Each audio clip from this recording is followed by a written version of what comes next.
Yang Berbahagia Tan Sri Yong Poh Kon, Chairman of Royal Selangor International. Yang Berbahagia Datuk Sri Wong Chun Wai, Group Managing Director, Chief Executive Officer of Star Media Group. Directors of Royal Selangor International, Senior Management of Star Media Group, distinguished guests, ladies and gentlemen, good morning and welcome to Menara Star. Thank you for joining us today for the first installation of Star Media Group's Power Talks for 2017. I'm Anis from Star Media Group, and we're really excited to see such a fantastic turnout today. Due to the overwhelming response we've received today, we'll be extending this session to live stream available on www.thestartv.com/live/powertalks. So please put on all your smiles. Ladies and gentlemen, our role as a media company is to keep Malaysians informed and inspired through our content and services. We wish to continue to offer the best-in-class products and experiences. Our Power Talk series, presented by StarBiz and the Star TV, was created for readers of the Star to get up close and personal with high-profile leaders and captains of industries, and our way of connecting with our readers beyond the printed words. Today, we are really honored to have with us today Tan Sri Yong Poh Kon, Chairman of Royal Selangor International. And I'm sure after this talk, you'll be empowered and inspired by his compelling views and insights. At the end of the session, there will be a Q&A opportunity with our speaker. To tell you more about Tan Sri and his illustrious career, let's invite our moderator for today, Mr. M. Shanmugam, Specialist Editor of StarBiz, up on stage. Mr. Shan. Thank you, Anis. Good morning, everybody, and welcome to another session of the Star Power Talk Business Series. We had a short break, I think almost about 1.5 months, but now we are back, hoping to bring another round of key personalities in the business world to give their insights. Ladies and gentlemen, there are not many companies that have lasted beyond 3 generations. We have with us here Chairman of Royal Selangor International, Tan Sri Yong, who helms a company that's into its 4th generation. That itself is an achievement.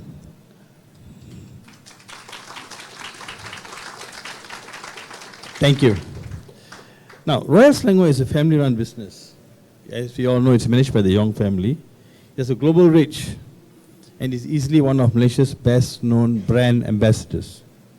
The products are found on the shelves of the high-end luxury outlets, as well as the medium-range outlets in established markets such as UK, Australia, some parts of Europe, Hong Kong, and Singapore. Now, the market segment that Royal Selangor competes in is really tough, really, really tough. Not many brands last beyond 10 years. They are there for many they have been there for many years. And I think going by this way they are, they will be there for many more years to come. For a company whose products are exported to more than 20 countries, Royal Selangor indeed is a small outfit. It's only got 300 employees in a factory in Stapang. And what's more interesting, it's really interesting, it's got 132 years of history behind it. It's a rich history. And the outlet and the factory in Stapang attracts easily about 150,000 visitors every year. That's really great. The story of Royal Selangor started in 1885. I will not go too much into it. I'll leave Tan Sri Yong to say more. But he started with his grandfather. He came from China. They had their first shop in Pudu Road. And it has survived the World War II. They didn't have banks, no credit line, no facility, and all those things. And Pewterware itself, they've managed, it has evolved. It's not something that people consume every day, but it is the sheer innovation and ingenuity of the Yong family that has seen pewter products continue to be in demand until today. Tan Sri graduated with first-class honors in mechanical engineering from the University of Adelaide. Cheers, Tan Sri. And he's responsible for modernizing the factory, the production factory in Stapang. Although he no longer runs the day-to-day, he's handed over to his children, the fourth generation now. But he's still the person that many looks upon when you talk about Selangor pewter, Royal Selangor, and pewter ware. In the last few years, Tan Sri has spent a lot of time bridging the gap between the private and the public sector. He was co-chair of Pemuda together with Tan Sri Siddiq until 2013. Okay. He now sits on the Economic Council, and he still is the gap for the private and public sector. Now I leave the stage to Tan Sri Yong to tell the story of Royal Selangor International. Tan Sri, welcome.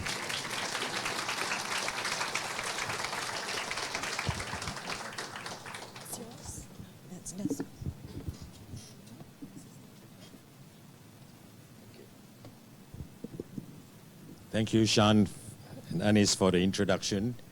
Well, good morning, ladies and gentlemen. It's a pleasure to be invited to come to speak at your Power Talks. And I see a lot of familiar faces here from different sectors and different fields of society. I'm going to talk about three areas. First of all, the Royal Selangor story, and then after that, I'll call the Pemuda journey, which I'll explain in greater detail. And then the third thing is something I think many of you are quite interested to hear about, is the dual language program for English. Shan has said 1885, my grandfather came, and at that time, from Palong to tin dredges, we were already producing half of the world's tin. For a small little peninsula like Malaya, that's quite a big achievement. And normally, where there's a tin industry, there is a pewter industry. Like, for example, in Europe, they have tin in Cornwall. They made pewter urns and bowls and plates, and they were actually used in everyday households until they discovered porcelain from China. And then, of course, all the pewter plates began to disappear, but you still have pewter goblets and pewter urns and basins. In the East, pewter was used more than 2,000 years ago, mainly for ceremonial purposes, and you can still see them if you go to some of these Chinese temples. And in the Malay Peninsula, when pewter was first used, we made items like those, and also ordinary teapots, not only for the houses, but also in rubber estates, huge teapots where we can see those items. So 1885, Yong Kun came from Shantou in China and started the pewter business. This is a picture of a shop house in Cross Street. It still exists. And I'm not sure I can point to.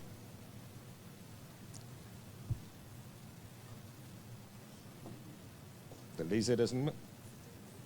Does it work? Oh, doesn't work, the laser. Oh, laser, use a cursor. How about that? Okay. So this was Yong Kun here, but more interesting is the lady upstairs. In those days, ladies not allowed to be taken a photograph, But that was my grandmother, who then peeked out at the window and got her picture taken at that time. So there's a lady's ingenuity. But she was actually quite instrumental because she was the one who saved the money for the family to buy another shop house, which I'll show you later. This is it.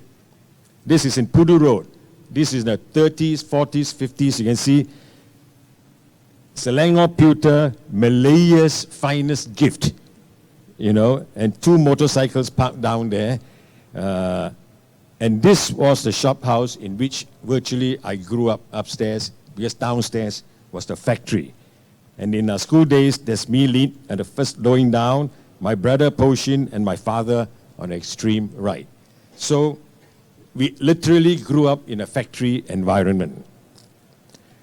In 1947, this was our price list. You can see, you can even buy a tea set for, how much was that in those days? 55 ringgit. Imagine a full tea set. Now it's probably 2,000 ringgit, you know. So it compound at 5%, that the price is about right. The value of the ringgit at that time was a Malaysian dollar. We also have different types of advertisements. Another brand belonging to the family was Malayan pewter. And of course, how to clean pewter, Selangor pewter, durable. This was early in the 1940s. And then after the war, the marketplace was a lot of the armed forces, beer mugs, even cigarette boxes. And we used to have advertisements, send home. This is directed to the British and the Australian, more British. Duty free into UK. Now you don't need TPPA, you don't need duty free, because last time Malaya was a British colony. So they sent everything back to Mother England duty free.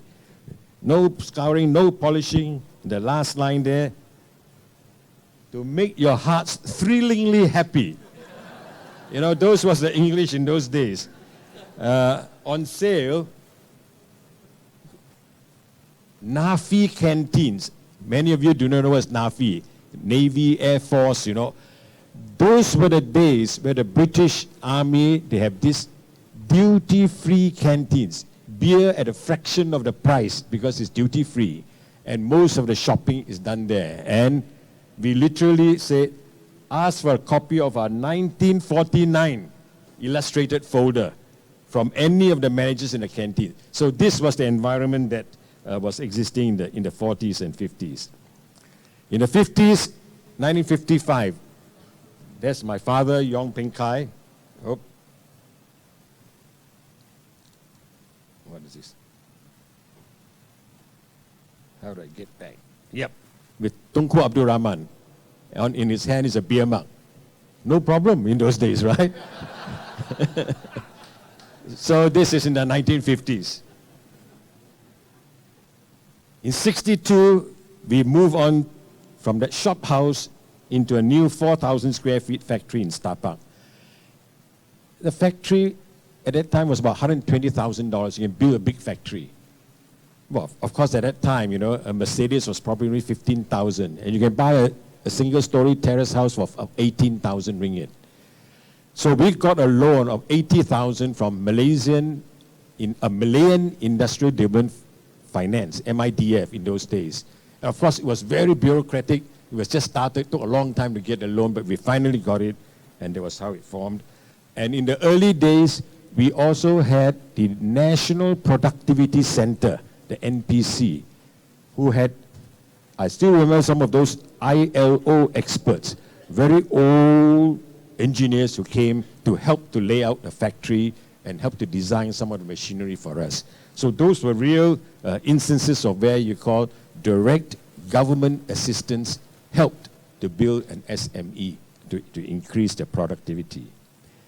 We even have famous film stars like William Holden, you know, who came and they did a film here, and that was my mother, and that is my other sister, Manha, who's now in Australia. And she was already in Australia promoting our products in Myers. As you can see, in those days, we literally had to go out with the products with a small machine, go to Myers department store and demonstrate how pewter was made. And this ad, I don't know whether you can see it or not, but it is in 1981, this particular ad. That was 30 over years ago. We started this export promotion. The next one I want to show is, of course, me in my youthful days, right? I graduated, came back, and one of the first few projects we had was the Bank Negara, how do you call it, building. I'm not sure how many of you know Syed Ahmad Jamal, great designer. You know, unfortunately, one of his monuments got removed a few months ago. But he was a talented designer. Bank Negara was looking for a mural, and here was Tun Ismail Ali, because we were commissioned to do this mural, and you can see the huge, on the right-hand side, pewter mural, a pewter model of the brand, the Kijang, 7 feet tall, and Tun Ismail Ali, he's a perfectionist.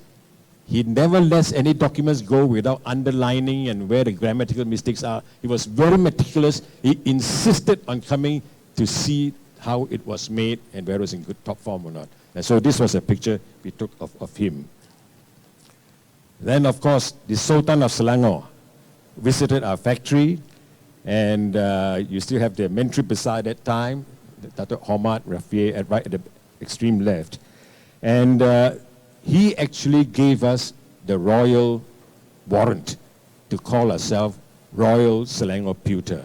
And when he did so, the state exco didn't know what was all about, and I had to actually go and appear before them and say what the basic principle was, that the royalty could assign royal warrants to companies which have either distinguished themselves or which is of service to the royal family or to the country. So we will then, shall we say, begin to change our name to Royal Selangor International in those days.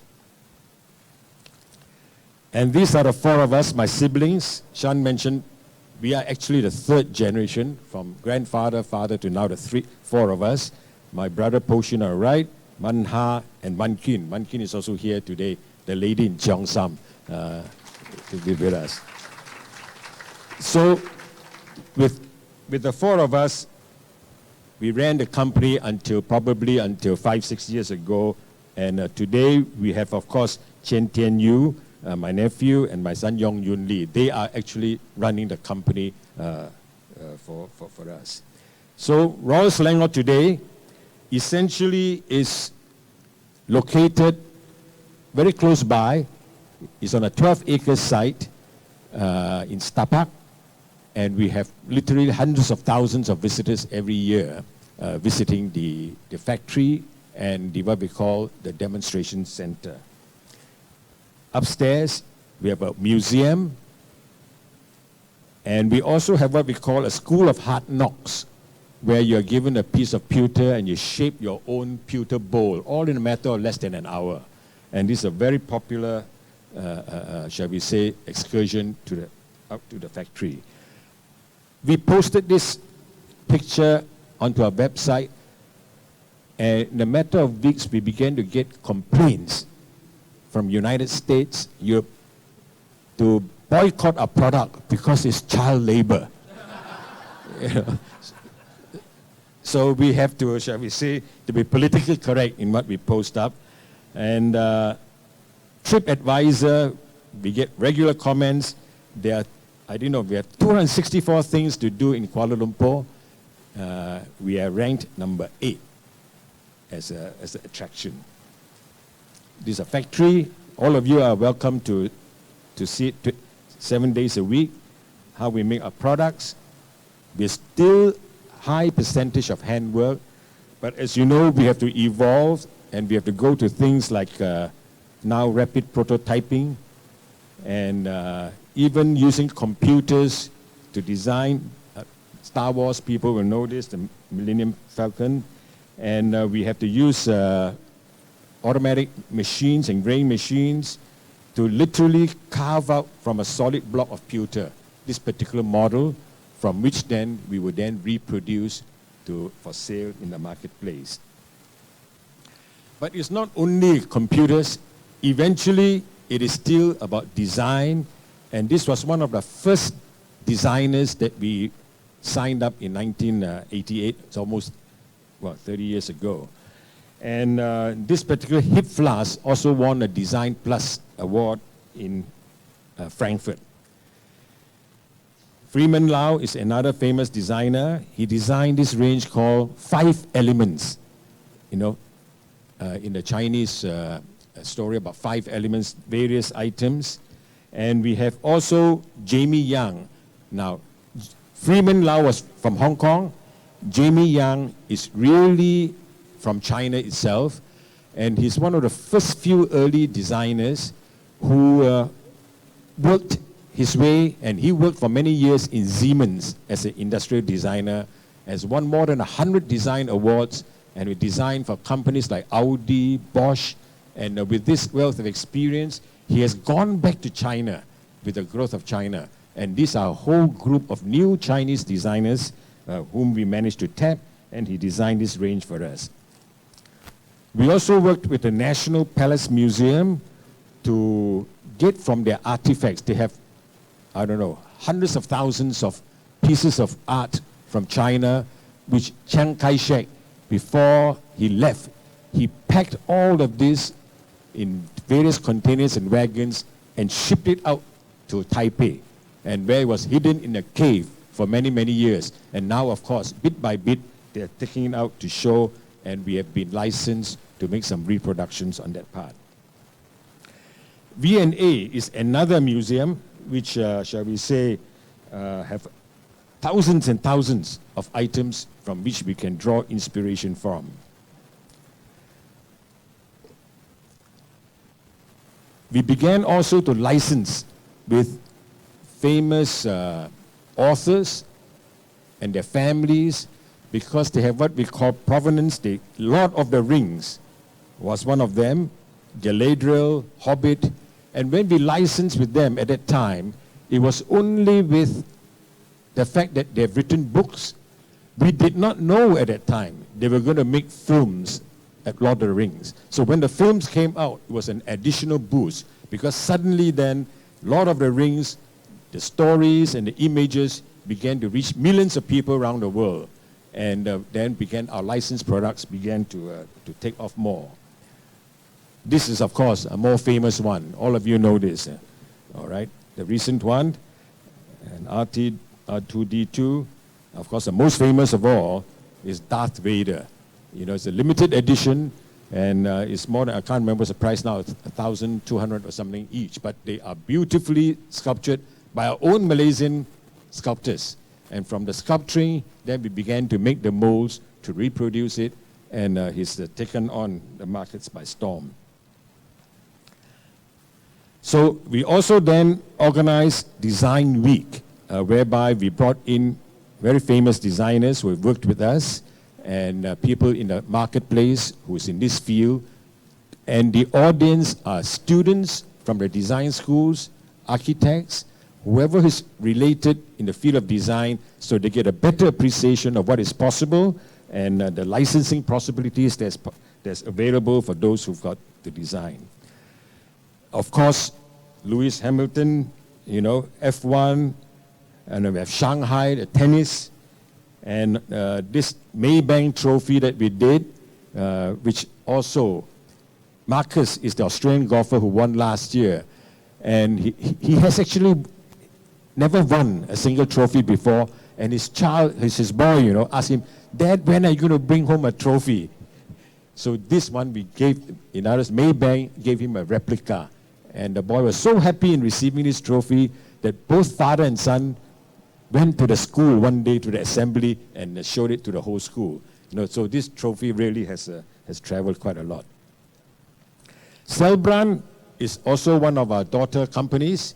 It's a joint venture between, at that time, Selangor Pewter, and with two European master jewelers. And that was the first time that in 1973 we brought in the question about grading of diamonds, 18-karat gold into the domestic marketplace. Cummins is another old name which we bought in 1993, and it's got this huge swan, for example, which is as big as this, and various items. But more interestingly, we have what we call 35,000 old molds and tools. I remember going to the factory at that time, looking at it. It's a whole row of cabinets like at the back, like drawers. You begin to open one by one. And by the time I went to the third cabinet, I couldn't stand it. I was sneezing and coughing like mad. I just had to go out because years and years of dust gathered on this particular treasure trove of a few hundred years. Here we talk about the company, not only a company, but companies in general, manufacturing companies, about moving up and down the value chain.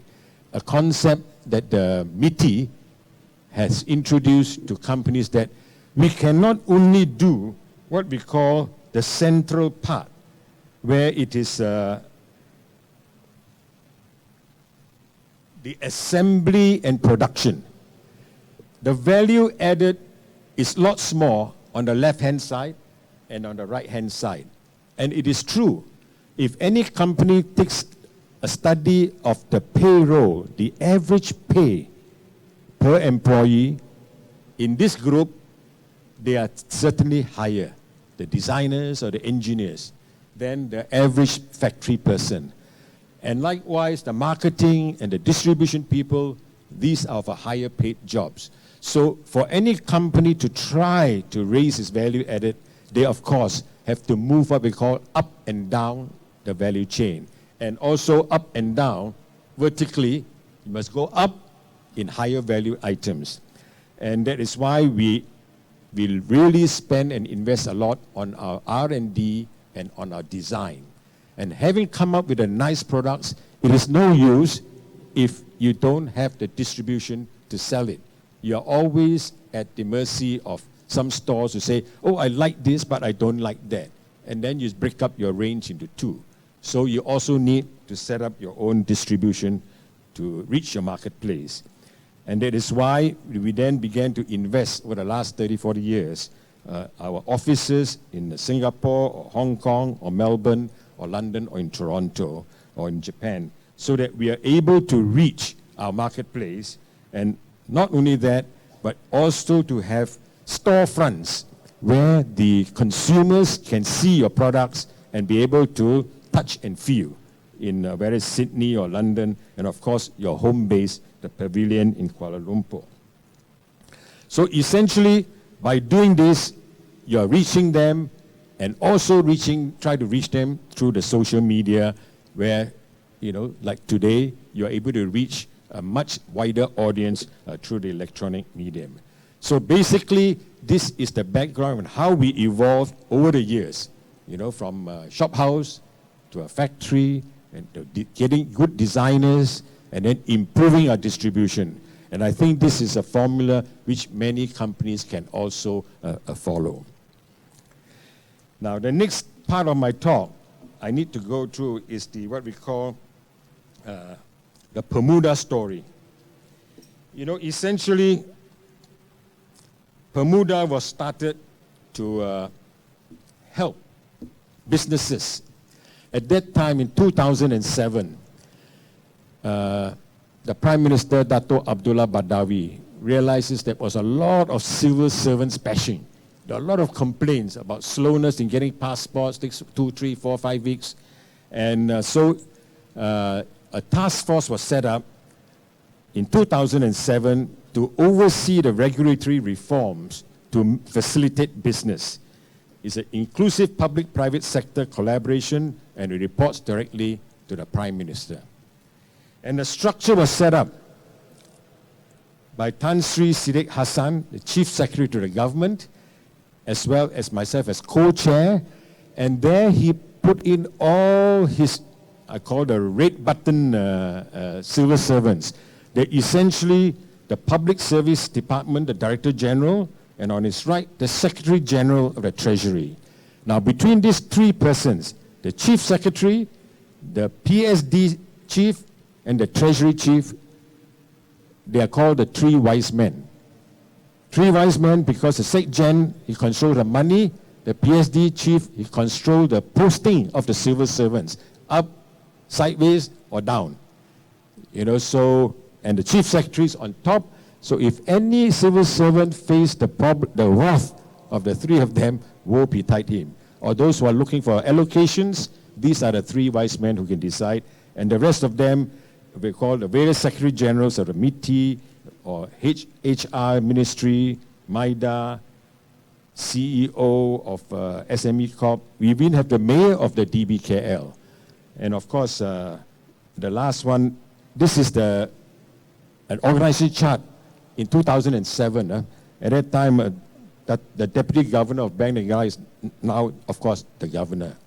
And on the right-hand side are the private sector members all who have some links with some chambers of commerce or who have distinguished themselves in one way or another. So by doing this, meeting every month in a very confidential basis, we were able to, shall we say, bring up issues and find a solution to them. And you need to build up this confidence. And one of the rules was no replacements. No replacements means you either attend or your seat will be empty. And if your seat is empty, the three wise men will know who is the person who's empty. So there's a tremendous, shall we say, commitment that they have to be there. I remember one senior person was in Holland one day and said, he rang up the Chief Secretary, Tan Sri Siddiq Hassan, and said, well, I'm having a conference here. I may have to miss the meeting. And Tan Sri said, it's up to you. Next night, he flew back to attend our meeting. I mean, such is what we call the commitment to be shown. And in this way, there was progress made. And the best test is, do we trust each other? Someone asked, this bridging of the two. Are you able to trust each other? You can't say yes. The only way it is proven is after 2-3 meetings that in front of the private sector, the government officials, they are arguing with each other in front of us. That means it's a sign of trust that we won't go out to spill the beans, as it were, as to what's happening. So on this basis, we were able then to move on. And we used as our guide the World Bank Doing Business ranking to see how we were performing. And World Bank has this starting a business. How long it takes to start a business? Or construction permit. If you want to build a warehouse in Kuala Lumpur, how many days before you get the approval? Some people say months. How many people say days, right? Or getting electricity, how long it takes? Registering property. So paying your taxes, enforcing contracts. If you have rented a house to a tenant who don't pay you for 6 months and you want to kick him out, how do you kick him out? You don't use an along, right? You have a direct contract with him. How long does it take for the courts to get rid of him? So these are the things that we used to measure. And we started in 2007. We were number 25 country out of 175 countries measured. To start a business, we were the 71st country, not number 1. We're number 71. To deal with construction permits, we are number 137 out of 175. Is it something you're proud of? All right. So you go down, property is 66. Enforcing contracts, we were number 81. And I'm going to talk a bit more about this. 81. Why? Because you send something to the courts, it will take you years before the case come up for mention, postpone, and then takes you another few years before it's heard. So this was the problem facing us, and we have to solve this. But by forming various groups, bit by bit, by 2012, you began to move to number 18. All right? But construction permits, still 113. But enforcing contracts, you look at it. From 81, we jumped 50 countries to number 31. And as I say, I'm going to talk a little bit more about how that was done. So bit by bit, we went on. We went to number 12 because internally at first, we had a target to be the top 10 in the world. And we also wrote early, why can't we be top 10? Because the number 1 is a small little red dot 300 kilometers south of us. Same legal structure, British laws, same Asian population. If they're number 1, why can't we be number top 10 instead of number 25? So that was driving us. And finally, 2014, we became number 6 within top 10. And that's bit by bit, we were able to improve. There's still more places to improve. But like most things, rules change. And the World Bank began to change the way of measuring, and we then became to where we got, the rules changed, we began with number 18 again, because the ways of measuring became different. But Doesn't matter, from number 18, you've got to aim how to improve all over again. And some of the things we did, e-payment are simple things, all right? 279 number of payments by pushing it every month. But a tough nut was the Foreign Investment Committee. I don't know how many of you know about the FIC. It is a body where last time you want to buy and sell, you've got a company worth 15 million ringgit, you want to sell it, you can't sell it. You must go and ask for permission from what we call an FIC. So many of the investors were very, shall we say, troubled by this. And there was one of the first few, it took us a long time, but in the end, by 2009, 30th June, when Prime Minister Najib took over in 2009, he says, give me 6 months, but actually, after we presented to him, within 3 months, he announced it. And to his credit, this was one of the, what we call, liberalization that came about. We also have to do things like removal of age limit for expats. You know, when a company says Shell, they want to have employ an expat which is 60 years old or 61 years old. Immigration will say, oh no, you can't because it's too old. But who are you to judge whether it's too old or not? You know, the company is willing to get him on. So these are the small rules that we have to chimp away. Even PR, you know, many of them have married and want to get a PR. Very arbitrary. We set up a point system for the Home Affairs and Immigration to avoid PR status. Like cooling off, if a worker has worked for 5 years or 10 years or 5 years, they must go away for 1 month and then come back again. So this is very disruptive. You know, so that was also removed. The last one was very meaningful to a lot of people. I'm sure many of you have relatives who has married a foreigner. And in those days, foreigner not supposed to work. So what's he to do? He or she has to sit in the house. And your relative can't stand it anymore. He or she has to migrate together with the foreign spouse. What do? We lose a talent which is important to the country. So after discussions again, we say, let them work. You know, if it's a foreign spouse and your daughter or your relative has studied overseas and got married to a foreigner and brought him, they must have already reached a certain level in educational qualifications. Let them work. So this was removed, and again, then many of our Malaysians could then stay behind and contribute to the growth of the economy. We also introduced the My CO ID. This is my corporate ID. And then with that, it helps to start a business in 1 day.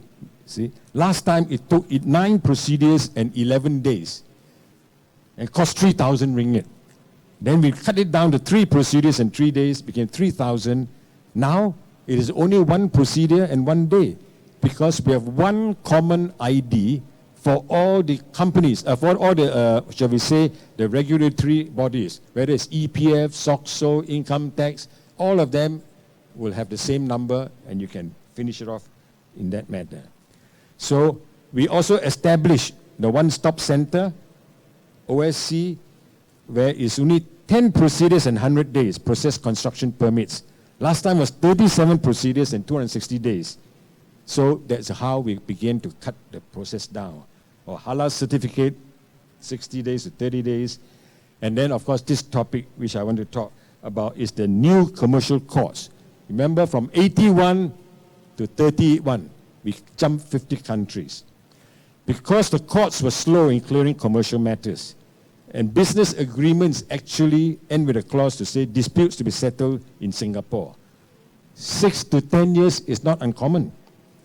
So there was a Bermuda committee, and we have retired High Court judge, like Datuk Visu, and some of our lawyers from the Bar Council who sat together with Bermuda members, and they made a presentation to Tun Zaki Azmi CJ, and we met with Tun Arifin. Last time was Tan Sri Arifin, and Tan Sri Rouse, and Tan Sri James Fung, and they acted on it.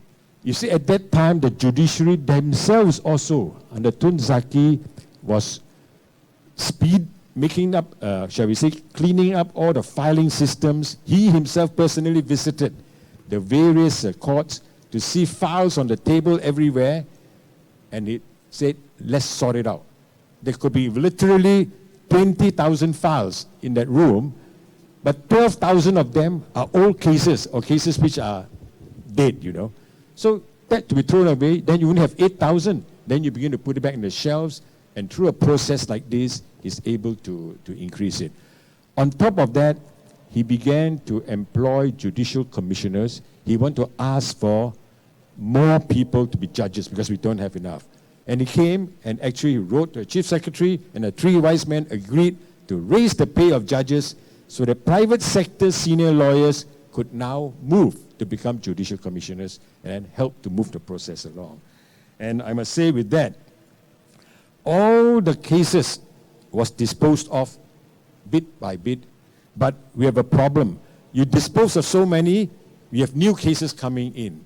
So we propose to them, set up a new commercial court to handle new cases and promise people that these cases will be settled within 9 months. They were talking long time. It won't be fair to the people who've been waiting for 8 years. Well, suddenly you give 9 months.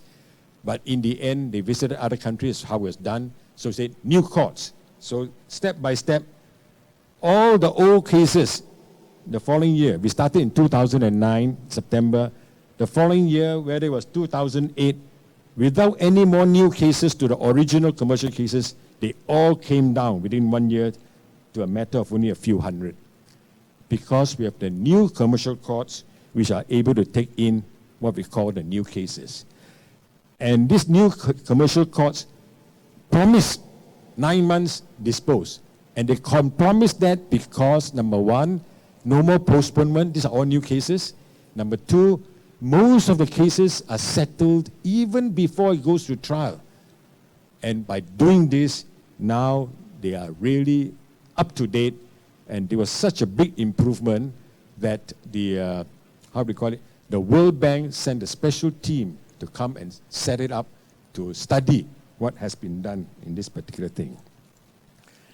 As a result of this, Malaysia's performance in doing business, all these initiatives from number 25, it went to 23rd in 2010, 21st, number 18 in 2012, 12 in 2013, and number 6 in 2014.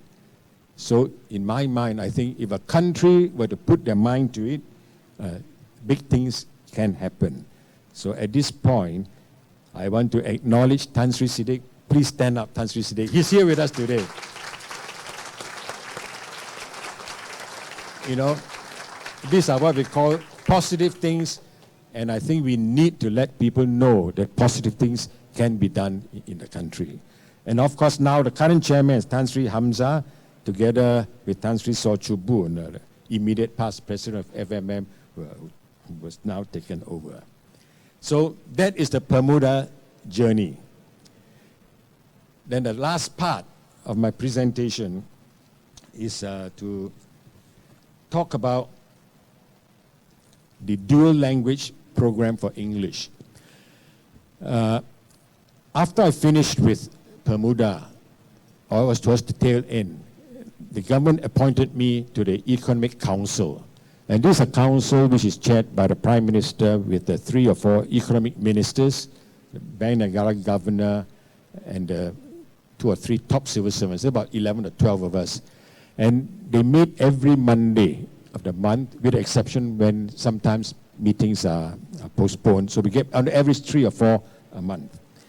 And we have to deal with issues which are important. And one of the reasons why I mentioned about English is very important to us as Malaysians because we are a very open economy. In Asia, we are the number 4. We're the 4th most open economy. In fact, until 2-3 years ago, we were number 3. But Vietnam has overtaken, where our trade, import-export trade, is more than our GDP. You know, we buy and sell, that's a very big part. And unlike, for example, the last one, Indonesia, they have such a huge domestic market that that external trade is less than half. So for them, maybe English may not be so important, but for us, it is very important. And for companies, it is very important. But as families and as individuals, I can show you a survey done. Different sectors which rank English as important as the course that you studied in university. So if you are in the pharmaceuticals and healthcare, we asked the industry, these are a survey from the industry people, 93% of them say, your ability to speak, write in English, read the instructions in English, in pharmaceuticals and healthcare, is as important as the knowledge of the chemicals that you may know or the chemistry that you may know in your trade. So virtually around 70 or 80% to 90%. So English is very important for you who's got young children or got young adults who wants to enter the job market. And unless this factor is fully grasped, we will still continue to have what we call a lot of graduate unemployment. I managed to get these figures a few years ago. Between 1947 and 1967, the last published figures are 1967, of the schools. The blue line is the Malay schools, the green line is the Chinese schools, and then of course the bottom one is Tamil schools, but the most interesting one is the red line from 1947 to 1967, 57, 67, is a huge, sharp increase in English schools. And you can see the effect of the English schools on the growth of the Chinese schools. The Chinese schools are flattening, and I think it will be like in those days where a good half or more than half of the Chinese in the country actually went to English schools and less went to the Chinese schools. And we found that by working backwards, the racial composition of the English schools were very, very mixed. Primary schools, if you see the mixture of the English schools, in 2012, the government published these numbers. Sekolah Kebangsaan, 94% Malays.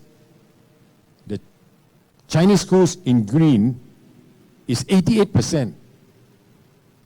Ironically, the Chinese schools are more multiracial than the national schools.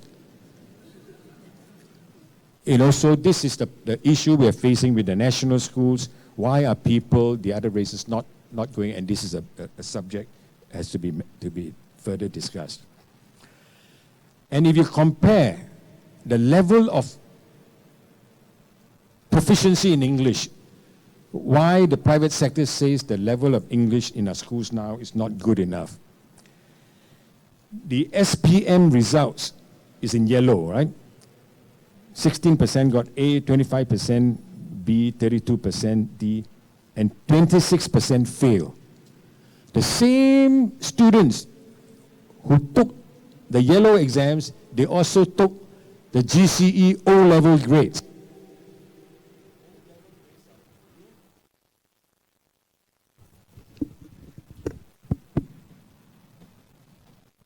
Hello. The O-level grades are in blue, and you can see that we think 26% has failed, but in actuality, 52% has failed.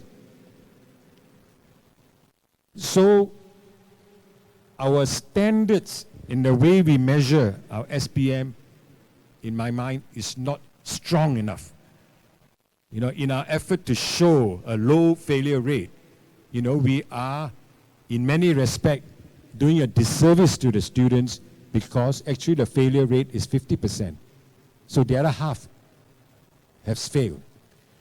And this is to lead on to bigger issues, because if you go then to the university, and there are many courses done in English, you cannot understand it, you cannot read the reference books, you will come out as virtually difficult to employ. And this is the problem that has been faced. The government knows this. In fact, in the blueprint, they say that we must ensure every child be proficient in English, and the opportunities need to be expanded for greater exposure to a language. The current research, they say, now we have 15 to 20% exposure time for English in our schools, in our national schools. In the vernacular schools, it's even lower. You need more time. And what is how much more? 40, 50%? That's the growing rate that's been talked about. We need structural change. So, January 2015, Economic Council discussed this matter, and the decision to come up with a radical proposal. In fact, the word radical came from the Prime Minister. We need a radical proposal to increase proficiency in English, and extend schooling hours to all our 9,000 single session schools. We have 10,000 schools, but 1,000 of them have double sessions. So you say, instead of waiting another 10 years for all to be single session, start now. So they compared, okay, how do we do that? Even if they extend hours in the afternoon. And we need to extend it with a mindset. You know, we actually call for a lab. And one of the first things that we have to do is to extend the mindset. Because the mindset could be, oh no, we can do only in Bahasa, we can't do more. And we looked at the National Education Act. The National Education Act, the main medium of instruction is the national language. Main. So we could say the first stretching is, main means how much? Main, is it 51% or 99% is main? You know, can we go from 90%, 80% down to 50%, 60%? So long as the main medium of instruction. But there are also other needs, promote national unity, etc. But more important is this, the last line. Pupils are to be educated in accordance with the wishes of their parents. So, if a parent wants to educate in certain medium, they have to give some weightage to this wish of the parents. So that was the background in which Padu and Pemandu begin to talk about HIP, the highly immersive program, and DLP, the dual language program. And then the phase 1 to define issues was in June, and then we got approval to go into phase 2. And of course, British Council, FMM, everybody came in to help, including Page. And we also have to enlist the public, because when we present to the Economic Council, we must show also that politically there is a demand for better English. So how to do this? We have to ring up some friends in STAR. Please publish a few questions for us and ask them to respond electronically to a website. I also have to ring up Tony Fernandez, because he's got a huge website with his AirAsia, 5 million or something like that, and please help. And both helped. AirAsia is doing his bit. He also plastered it out to his customers. Please help to take part in this survey. And Star also did the same in a newspaper. And in 1 week, they got 192,000 people who responded, yes, English is not good enough. We want to have better English for our children. And that was one answer, in other words, in accordance with the wishes of the parents. Some may not want it, and I understand fully, but that is your wish. But for those who want, and we are going to say why it's important to want, this is important to do. So the lab started with a lot of senior Ministry of Education officers, and we have a whole range of people coming.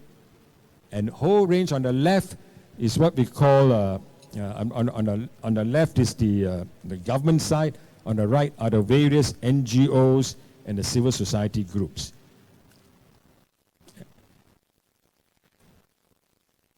In the end, we said no extended hours in the afternoon. Single session is enough. Double session is too heavy. and we looked at it, that already now, English is only 18% and 20%. And in Chinese schools, it's only 4% and 12%. Tamil schools also 4% and 12%. And they know, the ministry know, research has shown, with such small percentages, you cannot get the proficiency that you need. So we are back to the question of what happens in dual language. Maths and science were in English. You bring it up to at least 40-30%. At least you have a fighting chance. And this was the thing that we debated, but there were a lot of controversy last time about maths and science in English. There were a lot of protests. That was because it was done in a hurry and it was compulsory. Of course, if it's compulsory, I don't want it. Why do you force it down my neck? We have to do it over a process of time, and those who can do it will be allowed to do it. At that time, you know, the Minister of Education was the former Deputy Prime Minister. Of course, politically, it was very difficult for him to accept this because he was known to say, we must uphold the Bahasa Malaysia, and we have a lot of problems with the implementation of science and maths. But to his credit, and to the credit of that lab, I'm sure I see at least one here. Where's Datin Azimah? There she is. Please give her a clap. She's the chairman of PAGE, you know, Parents Action Group for Education. Forefront in the advocacy group to increase the number of hours for English, science and maths in English among schools. And she can remember on this very important day, we managed to swing the minister to agree to do this. But of course, we must do it within certain rules and formats, which I'll talk to you later. But it was, I think, a breakthrough.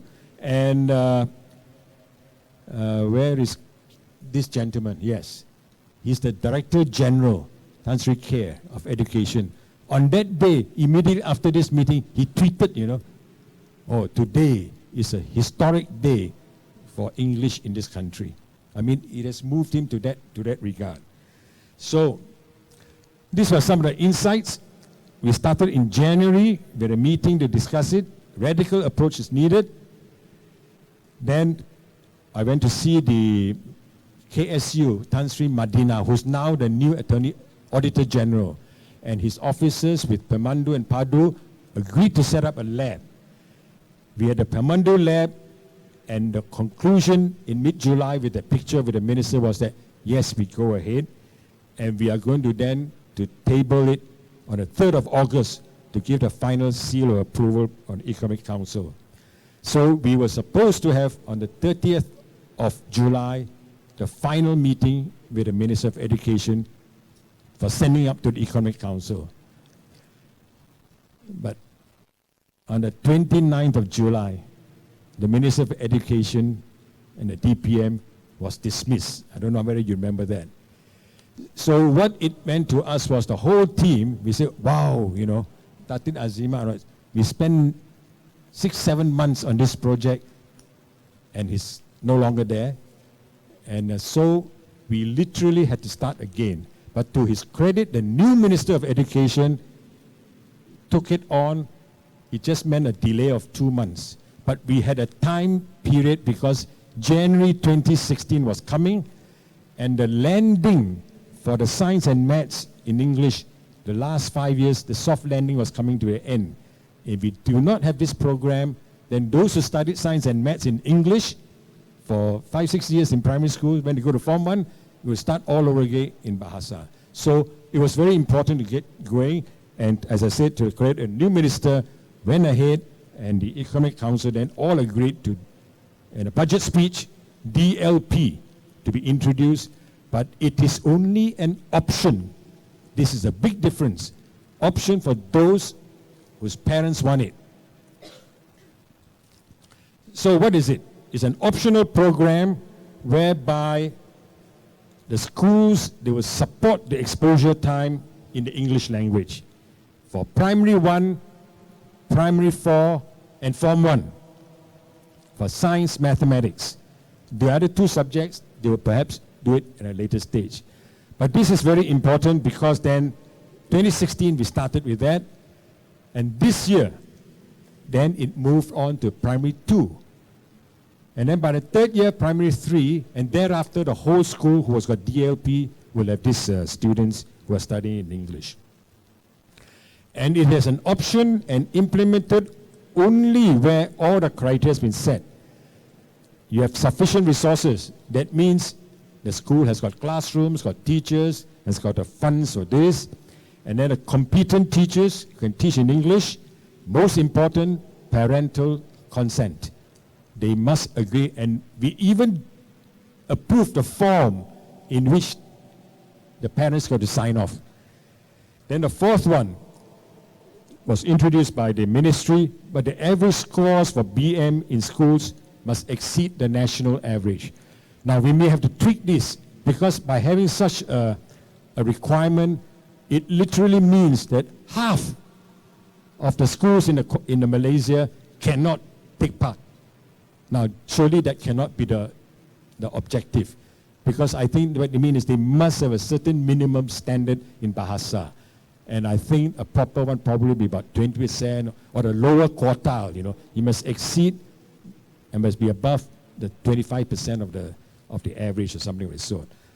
So this is still a work in progress, but the important thing is it started with 378 schools, attracting 39,000 students, you know, with 295 day schools. We even have what we call residential schools and religious schools in the scheme. So we also have the coming year, 2017, this year, additional 838 schools. We have 139,000 students now in the scheme throughout the country. You know, so to me, this is a good beginning. Next year will be more, and as more and more schools are coming up, we will be able to add to the numbers. There's only 139,000. It looks big, but it is still small compared to that 4 to 5 million students in the school, in the country. So single-digit percentage. This has to go higher. My last slide is on, the government also knows that the older teachers perform better in English proficiency tests compared to the younger ones. If you were born in 1955, your score is better than if you were born in 1985. All right? Because the old schooling, the remnants of the English medium schools were still there. We are the remnants, you know. So they need more teachers. Are there any teachers here? No teachers here? Oh, interesting. Okay. All right, so basically, one of the things which I thought, the Tamil schools have come on board, the Chinese schools haven't. And it's a pity because I think Form 1 DLP is already starting. It will benefit the Chinese school students if they start the DLP in Standard 4. Start Standard 1, 2, 3 in your mother tongue, that's fine. But at Standard 4, you go into English, you have 4, 5, 6, then when you go to Form 1 DLP in English, you can dovetail. But if not, to go the transition from Standard 6 to Form 1 English, I think that will be a very tough task. But unfortunately, some of the Chinese educationists are very, very anti this. But if you ask the parents, I think the parents may have a different view, something to think about. Okay, I think I finished my time. Thank you. Thank you very much, Tan Sri. Your vision to push boundaries not only in business, but in driving the nation's agenda is very admirable.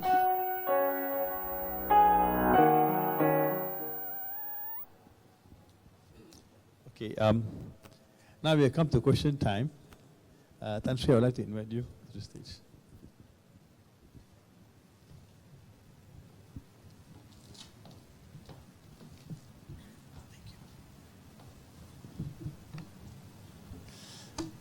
We heard almost an hour, Tan Sri is talking about Selangor Pewter and his role in Pemuda, and I think very interestingly also the amount of work done to have the dual language program for English.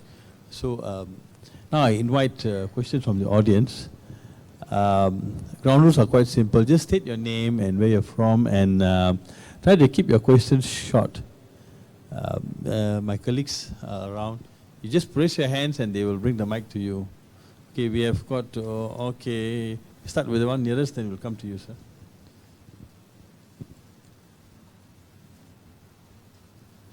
Very good morning, Tan Sri Yong. Thank you very much for your sharing. My name is Chan, and we really appreciate what you're doing, you know. As I was growing up, I noticed that there is a lot of flip-flops in the Malaysian education system. Because at one time there was a nationalist, they said everything must be in Malay, right? I grew up. Science, mathematics, and everything was emphasized in Malay. I used to write Jawi also. I had to learn Jawi and all that. And I was not even taught my own language like Mandarin, Potonghua and things like that. And then when I went to US to study, I had a full transformation because everything was in English, right? And it was difficult, but I used to carry a very thick dictionary with me everywhere I go, you know. Then when I came back to Malaysia, you know, after working there for a few years, and then I met some of my school friends, they still, you know, culturally, they want me to speak Malay. You know what I'm saying? They say, "Wait, why can't you speak more Malay? Cakap lah bahasa Melayu." You know, they said. And I used to learn Bahasa Melayu when I was 4 years old, you know, and things like, and we used to joke in Bahasa Melayu. I still can construct pantones and puisi and all that. But my question is that, how do we move forward? And at the end of the day, I was just wondering, what is the relationship with Royal Selangor Pewters with the education policy in Malaysia? Yeah. And how do we change the mindset, you know, the mindset? Because we definitely have good teachers in Malaysia, but the people are not wanting to change. So how do you change that mindset thing? Thank you very much. Your question essentially is, how do we take the whole agenda forward? Right? Okay. Change the mindset. Okay. And Okay, why what is the that is relationship, involved in it? Okay. Okay. Well, the relationship between Royal Selangor and education, everybody is impacted. As an employer, you know, when you have applications, we need a lot of staff, either to handle frontline, interact with tourists, be on our export marketing team, to interact with our foreign technology suppliers for our machines. English is important. And if we cannot get that level, there's a problem there. I mean, you are proficient in your Bahasa Malaysia, you can do pantuns. I applaud that and you should continue. That's very good. But I'm saying that for those who are not equipped in English, you are being handicapped. So we must fix, and there are many, many people who may not be fully aware of what a big handicap it is. You know, so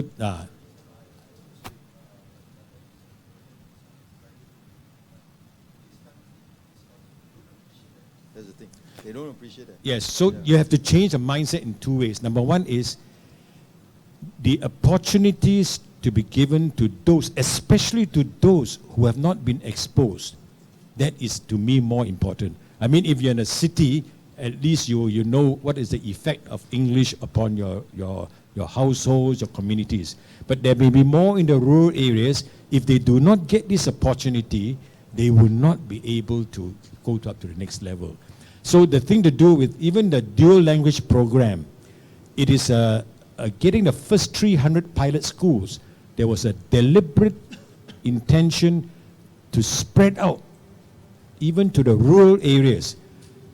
Sarawak has got a huge number of them, you know, and there are a lot of keen schools who are very willing to take it up, and there was a lot of allocation to give to that part. Even in fact, Peninsular Malaysia, there are many rural schools which have opted to come in, and in the new 800 additional schools, there are also many sprinkling of this. So this is by going through this, I don't have time to show you, but there's some videos taken by Pemandu and Padu. They interviewed the parents and the students and how they have improved with this exposure. And when they begin over next 2 or 3 years, when more and more of this spreads out, they will begin to see the benefit. But the actual benefit will take that full 12 years before it comes. And I would say that this is the way you have to slowly propagate it. I don't think it's something that you can force now, because as you know, in this country, as I said, even the Chinese schools, they are resisting. Not the Chinese schools, but the Dongzhong, they all are resisting it. So this is something which takes some time to overcome. All right. So my relationship, our business, and this is through a period of time, my exposure to Bermuda, my exposure to the Economic Council, bring forth some of the private sector concerns as a company, and also as a parent and a grandparent. That these are something that you feel. Okay, we will take the next question. Yes, sir. This is a reminder. Yeah. Okay, do you have the mic? Okay, we'll go there, then we'll come there. Do you have a mic there? Reminder, please try to keep your questions short, because we are also running short of time. And you want to give an opportunity to as many people as possible, to ask your questions to Tan Sri. Yes. Good morning, everybody. My name is Victor. In fact, I have prepared this short speech, and I must say before I speak. Short speech. Can you concise it, please? Yes, I will. I must say thank you very much to Tan Sri first. He speaks from his heart for the unity of Malaysians. Now, language is a tool of communication, knowledge, and not the least unity. On a daily basis, not only on festivals, friends and groups, when they talk and gel together, they develop a bond that is lasting. Now, the best type of approach for me in this country to improve English for all for all future Malaysians, it must be short, simple, and firm. Not tons and tons of information which costs a lot of money and which is complicated and confusing. Now, anything that is good, we shouldn't be afraid. We should shout to the world, not held back by any groups. To me, any other talks or motives, to me, it's narrow and not right. Sir, your question, please. Coming. Now. We want to hear questions, we don't want to hear... Coming soon, sir. So we need now sparks of life to unite Malaysians, NGOs, page, and speakers like Tan Sri, Now, the dual language, I'm coming to my question. The dual language says that wishes of the parents, and to me, wishes of the parents and the child. Now, to me, when I was young, I listened to my parent. But when I can think for myself, I have decided, that I want to speak English and learn English well, besides the Bahasa, Now, when my son was in kindergarten school, he came back to me and says, Daddy, I got homework in Chinese, Mandarin. I said, son, I cannot speak Mandarin.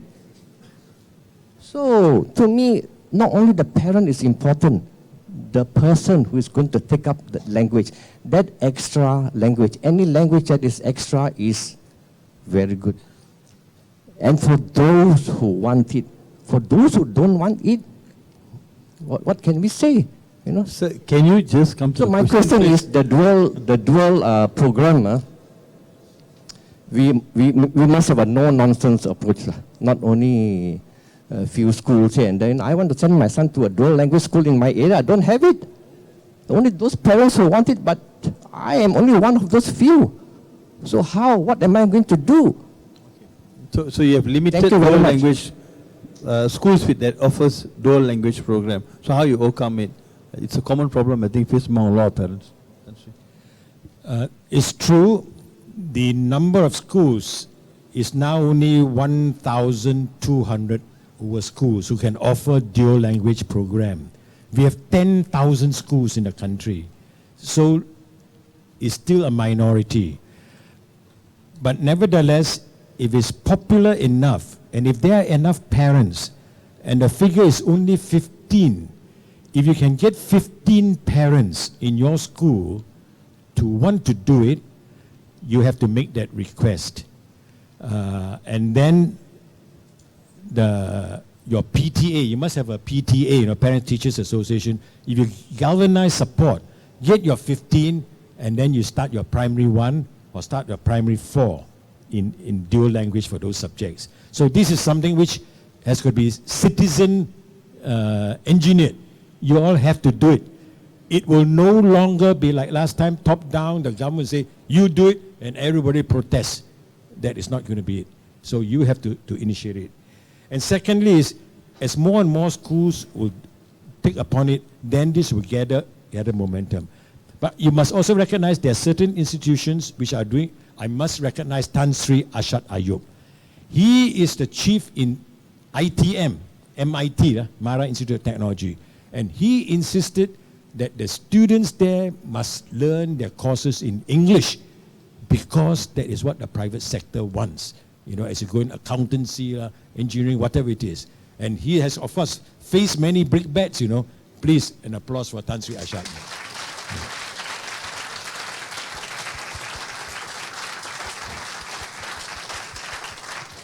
Okay, next one. Okay, please keep your questions short. We are trying to accommodate as many people as possible. Ho Chai, Poh Kon, congrats for your Tan Sri Side for your fantastic work in Bermuda. On the education front, perhaps I think if you can follow the Singapore example, I think we can pick up a lot from them. Like what you said, Bermuda, Singapore came in first. Now education standards in Singapore are so high. Perhaps I think we can learn a lot from there. Now, looking at the present situation, we talk about English, for example. MOE has put a lot of teachers through the English language program. At the same time, we have what we call this primary plus at the lower primary level, up to the secondary level. Why can't this be made more fully available through one Bestari Net, for example? Instead of being only, limited to schools, selected schools, let's say, under the British Council. The content is already available. The network is already available in 10,000 schools. So I think this can be easily, moved to the rural schools. Likewise for mathematics and science as well. So education can be uplifted very, very quickly. Level the playing field between the urban areas and the rural areas through the one Bestari Net. There are hiccups at the moment, but certainly I think these hiccups can be solved. Yeah, I think what you need is people, willing to address the issues, resolve the problem, and then move forward. Mara junior colleges, like Tan Sri Ashad said, now fully English medium. Yeah, I don't see why we cannot move faster in this area. Also, I think your chart showed that our education now is very divisive. 94% of the Malay students go to Kebangsaan school. The Chinese, the same way. If the students don't come together, how are we going to get the racial unity? I think education plays a very, very big role in this. So I think... You're asking why we are not using one Bestari Net to the fullest. Is that a question, sir? One Bestari Net is available in all the 10,000 schools. Okay. So English program that's already available in British Council. So I think the why can't these be, made available to all the schools? Okay, thank you, sir. Well, this must be one of the many programs that the MOE has got to do. And you're right, Bestari Net is available. And it's a question then of the Ministry of Education maximizing its usage of what we call the electronic medium to reach the schools. In our case, it was essentially making a move physically into the schools, whereby by converting through an optional program of the parents choosing those subjects to be taught in English. I do not have the numbers about the efficacy of, if you suddenly say subjects are available in Bestari Net, how many of the students would be making use of it? I must confess, I do not know the numbers. But it is certainly a topic which, if there's an interest group in this that is able to bring this up, I'm sure the education ministry would look through it. I think there's something which, in other words, you're saying leverage on the electronic medium that's already available. I think that's fine. That's good. Okay, the next question, please. Yes. Good morning. My name is Krishna Jayanti. The question is this. My daughter is studying in Sekolah Menengah, Kampung Baru. They actually allocated only 6 classes for dual language program. And now with the new PIBG, we have appealed to have all the classes in dual language program. But it's still in a process. And they are already going into the first quarter of education. So how we can get a feedback from the ministry? They have already acknowledged our letters. So you have now 6 DLP classes. Yes. And are they going on already? Going on? Yes. You need one more class, is that what it is? No, we have 13 classes. Oh, you have 13 classes, 6 are in DLP. And the rest no. And according to the ministry, they say one cannot have the dual language. So you actually need 7, is that what you need? we need all. Oh, you need all. Yeah. But you only got 6. Yeah. And have they told you it's because not enough teachers or what? No, because they don't have the BM, the criteria they need, bahasa, the passing mark. But your school has got 6. They already got the criteria. Yeah, but at that last year, they only approved for 6, not for all. Because we were not the chosen school. The parents appeal. Now we want the appeal to have all. And we have already written to the ministry. Oh, I see. So how can you help us? Okay, well, we had a similar issue in Damansara, isn't it? Damansara, where they appealed and they got it. So maybe if you let us have your details afterwards, I can't promise to move everything, but we will ask what actually is the situation. Yeah. Okay, a lot of questions are skewed towards education. Okay, yeah. That obviously has taken center stage. Hi, good afternoon. My name is Audrey. I'm from KL. Thank you to Tan Sri Yong for your talk just now. It was very informative. I'll put this in a very short question. Thank you very much. Okay. From what I'm hearing, there's a lot of gap that is still in existence between the public and the private sector. Be it whether we are going to be starting a business through Pemuda and of course using language as a medium to enhance our economic growth and opportunities for Malaysia as a nation. Now, from what I see from the presentation, do you find that there is still a lot of non-participation in terms of the private sector in order to bridge this gap, especially from, let's say, the multinational companies? Because if we are actually churning graduates that do not comply to their requirements in terms of their work, and I believe that Royal Selangor International is actually also in participation of DLP due to the demand as we are churning out graduates.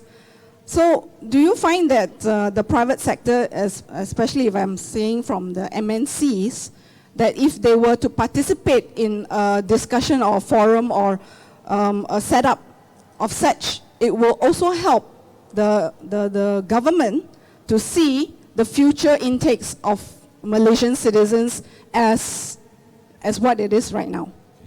I think there's a very good point. The participation of the private sector, whether it's MNC or local companies, come in different forms.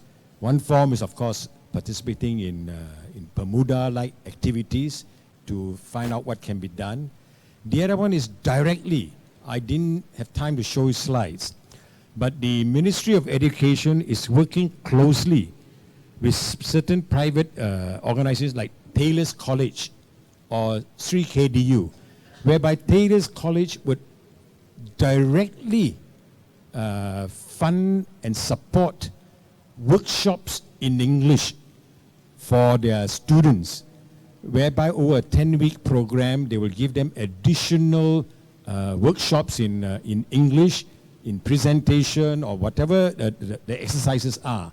And they can demonstratively measure that after the 10 weeks is over, there is an improvement in the proficiency of the English of those students.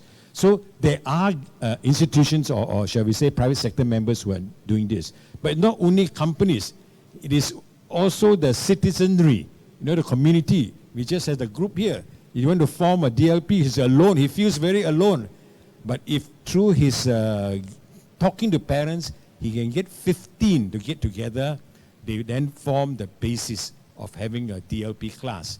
I'm very pleased to hear that they want to have 13 classes in DLP, but only allowed 6. So these are what we call feedback, which we need to be put back so that the policy makers, the following year, hopefully not the following year in your case, because one term is almost ending, to start as soon as possible. And we do not know whether it's a question of lack of teachers.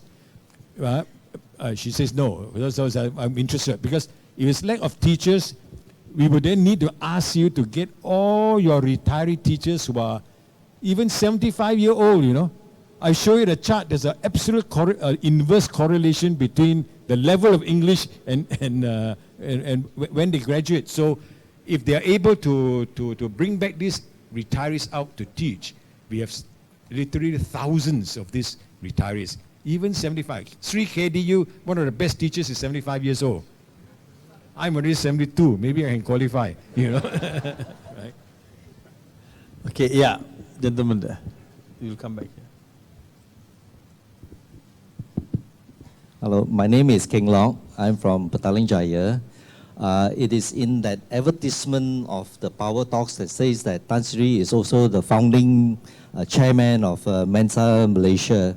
So can you tell us how you brought that high IQ society to Malaysia? Oh, okay. Oh, it's a bit different.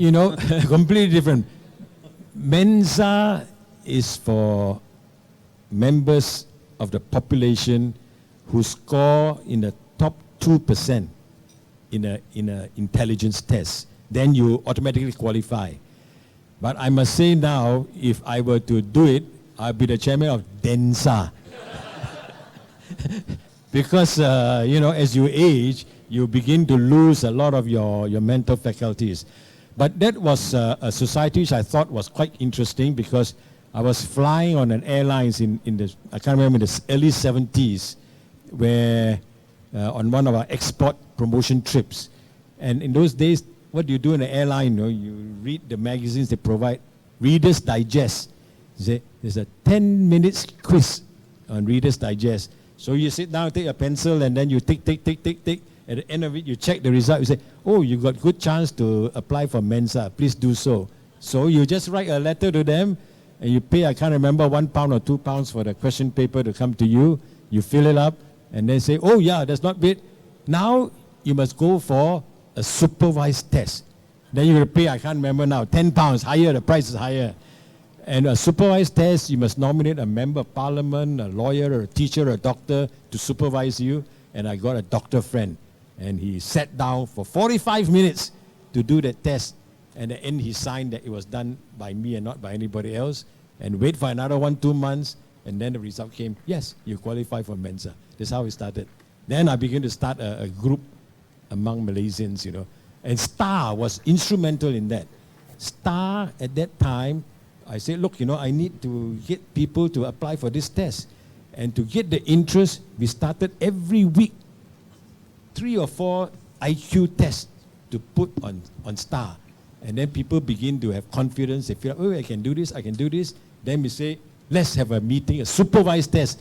I was the supervisor. You're 40, 50 people together, and they fill up, and maybe some of them will pass, and then begin to join the test. That's how it started. Now we have a Malaysian Mensa. So those of you, please Google Malaysian Mensa, and you can fill in those questions. Yes, next question. Yes, sir. Oh, yeah. Yes, sir. Good afternoon, Tan Sri. My name is Go.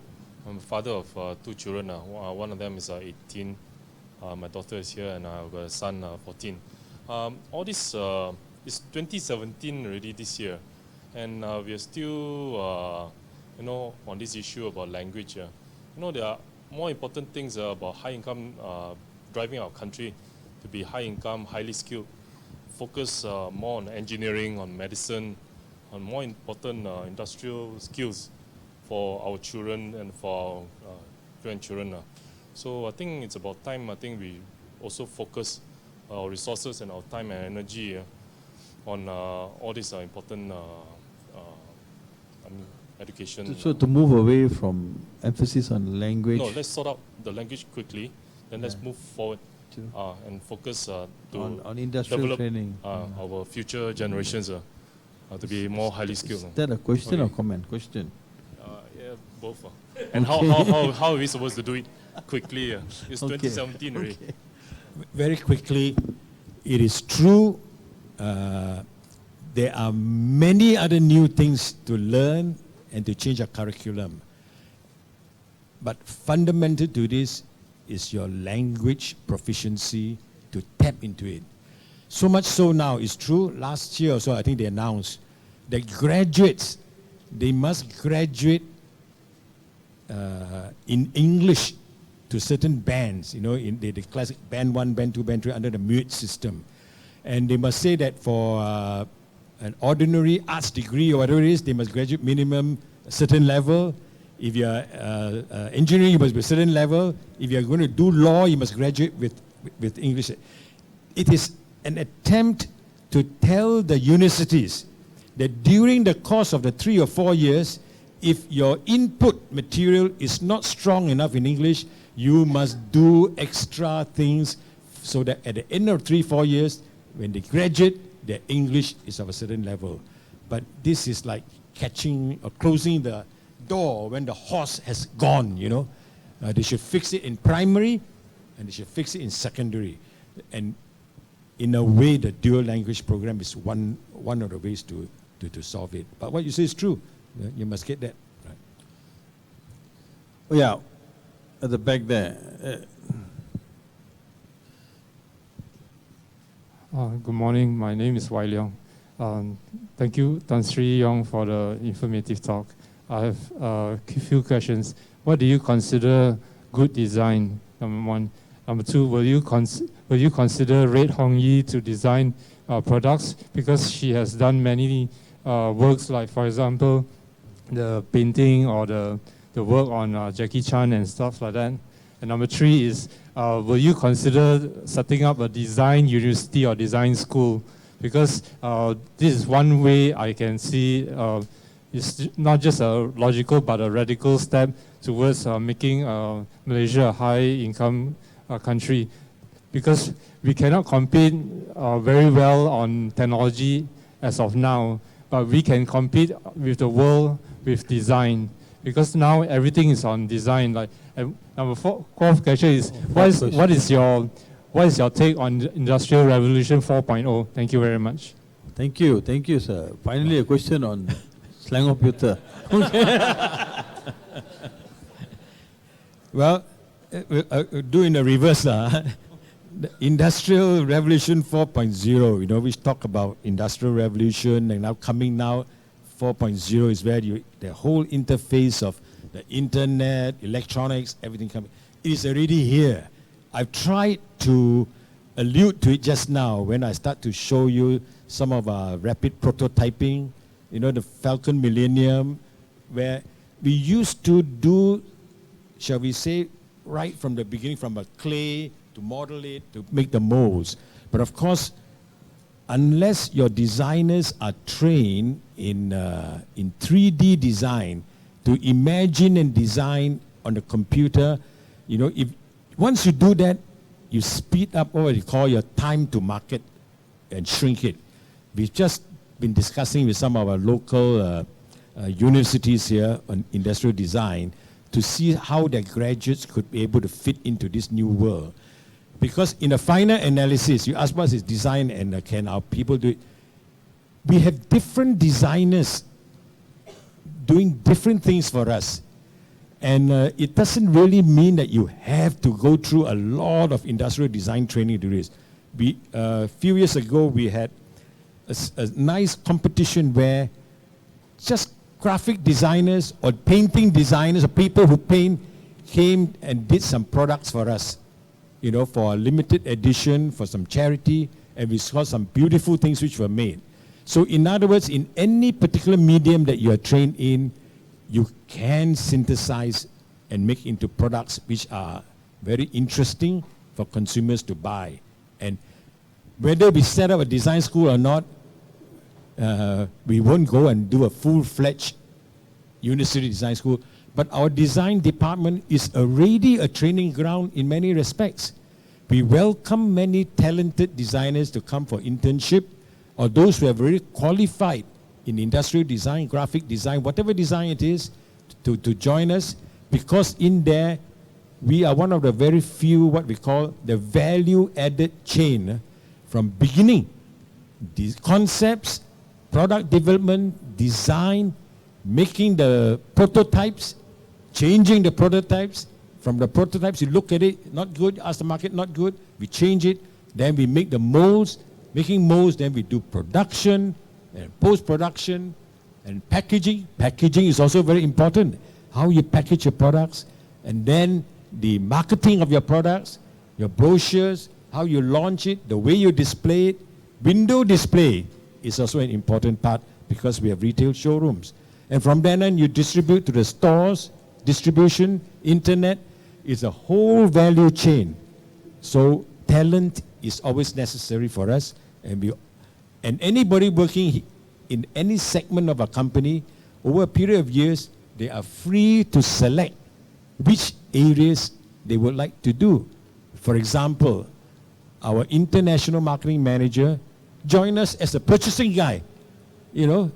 So different people change over a period of time. And as you soon do recognize their ability, you push them, you grow them, and eventually they find a segment that they like very much. So this is how, from design all the way up to marketing and distribution, you can move. Okay, we are down to last two questions. Anybody from this side? Or you again? We give the gentleman behind. Then we will come there. Yeah, hang on. Okay. Good afternoon, everybody on the floor. My name is Francis. Basically, Tan Sri, I admire you build up the empire of the Selangor and Royal Filter. In a globally, everybody know now. I appreciate that the name was honored by so many people, and people liked the filter very much, especially on the tourists. I recall on my past history, I was a civil engineer with the George Cohen, the 600 group. When that time I was the first person to see you in a Selangor filter for Colchester Lake and Harrison. I am the first person to show the machine to you. That time was a manual machine, Colchester Lake and Harrison Lake, and plus the bridge board. And that time we had to go send our technical people to train your people to do some machining all the parts. And today I'm proud to have see the Royal Selangor in the top of the global marketing strategy. And thank you, Tan Sri, for your kind. Give me a chance in the sale for that period. And now I'm already 71 years old already. One junior years behind Tan Sri. And thank you very much. And I hope the Royal Selangor will keeping up in the achievement for the world on the market strategy. Thank you. Thank you. Okay, thank you for the compliment. I just want a quick comment on that. You know, that must be 30 over years ago when that happened. We could only afford at that time China lathes, you know, very cheap price and all this. But Colchester and Harrison was one of the top lathe machines, and we really, shall we say, appreciate the good product that you sold to us. Okay, one last question, gentleman there. Yes.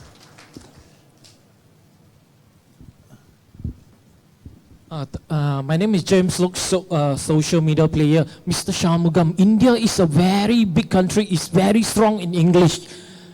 Tan Sri, China, Japan, not so good in English.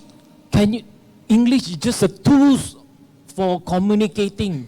It's not a tool for ensure success. Is your father or grandfather, is it English because of the success of Selangor Pewter? Thank you. Thank you. That's a good point. What I did not mention, you saw our trading nation, we are number 4 in Asia. 150% trade compared to our GDP. If we are like Indonesia, 50%. If we are China and India, your domestic market is huge. You really don't need to look out so much. You have a huge market. But we are a small little country, 30 million people. We must be able to have the tools to tap into it. I'm not saying English is the main cause of your success, but it's an extremely valuable tool for you to tap into the global markets. Another thing is this. China has got one now of the biggest internet number of users. Their users for internet is so high, but the amount of what we call scope in the English language among the Chinese website community is very small. It's a huge scope because like on the converse side and the rest of the world, English websites is so big. The number of users is not as big as in China, or India combined. So the English language, if you're in websites, etc., is a very important tool, and you click that, convert your English sites into Chinese where they can understand, is also a big thing. So depending on which market you're looking for, the language of that locale is important. But geographically, if we want to tap in, we need to have a strong level of English. Otherwise, it's not so easy for us. Okay. Thank you. Thank you very much, Tan Sri. Leave it to Anis. And with that, we have come to the end of today's Power Talks. I'd like to invite Dr. Sri Wong Chen Wai to kindly present a token of appreciation to Tan Sri Yong, together with Shan and a photo.